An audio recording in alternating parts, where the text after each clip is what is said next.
Hello mga kamarikoy ko.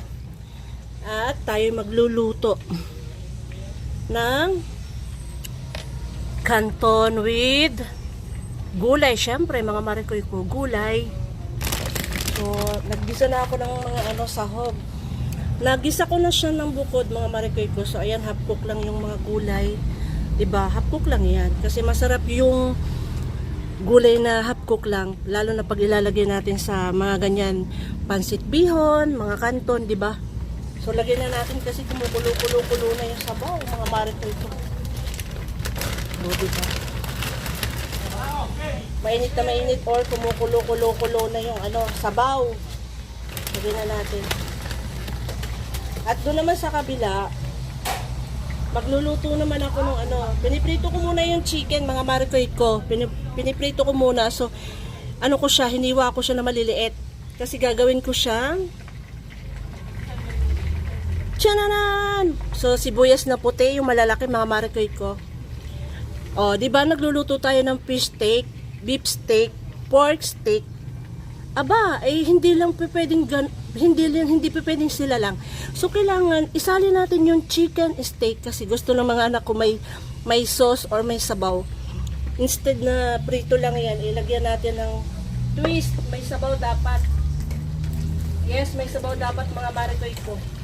O diba, instant may ulam na kasi may sabaw. Yung mga anak ko, lalo na yung pangalawa ko, napakahilig sa sabaw. Yung kanyang kanin, binubuhos lahat ng sabaw. Ay, nakalimutan ko yung lagyan na natin yung karton pala. To. Lagyan na muna natin yung kanton, mga marikoy ko. Ayan, naglalaglaga na siya, mga marikoy. So, diba? Dapat kahapon ko lulutuin. Kaso, nagbilo-bilo ako. Nagbilo-bilo ang inyong marikoy. So, marami. Isang kaldero talaga. Tsaka kasi sobrang init kung magluluto ka ng matagal sa kalan, di ba? Ngayon nga lang, ang aga-aga pa eh. Alam mo yung sobrang init.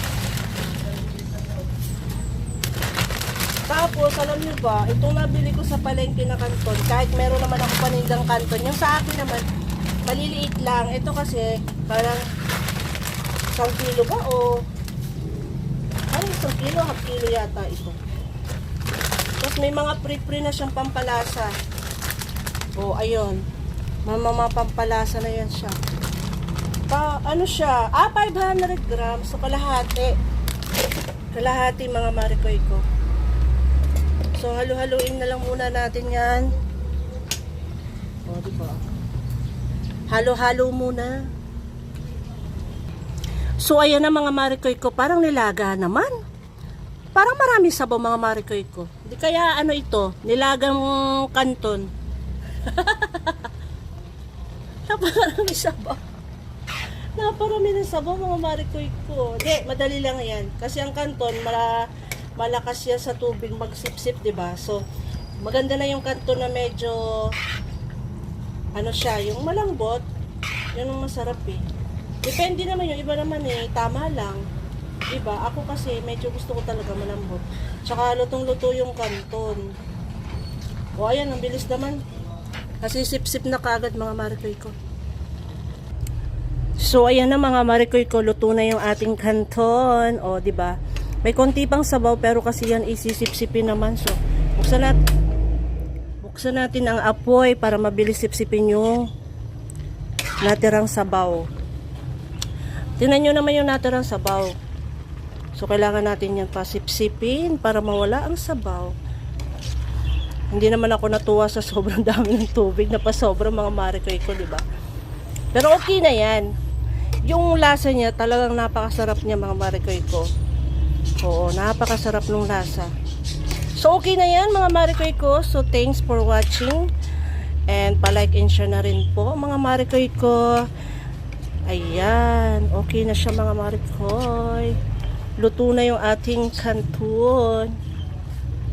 Okay na yan, okay na. Oo, okay na yan.